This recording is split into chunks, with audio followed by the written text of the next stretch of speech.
Nagsimula na ang pamamahagi ng cash aid ng gobyerno sa mga tricycle driver sa iba't ibang bahagi ng bansa. Mahigit 2,000 tricycle driver sa Dagupan, Pangasinan ang nakatanggap ng 5,000 pisong ayuda ng DSWD.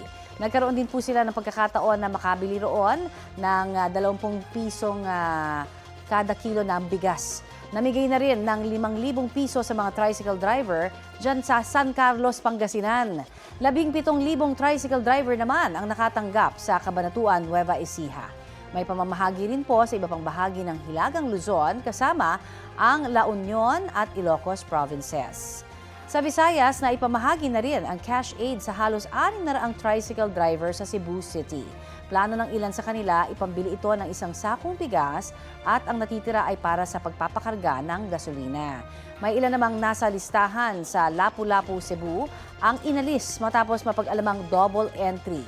May ilan ding hindi nabigyan dahil wala palang driver's license. Humihiling naman ng pangalawang batch ng pamamahagi ang ilang tricycle driver na hindi rin nakatanggap ng ayuda sa Talisay, Cebu. Sa Mindanao, hindi naman nabigyan ng ilang tricycle driver sa Davao City dahil wala raw sila sa listahan. Ayon sa City Social Welfare and Development Office, mahigit 400 ang nasa master list at ipinagbigay alam nila ito sa pamamagitan ng text messaging.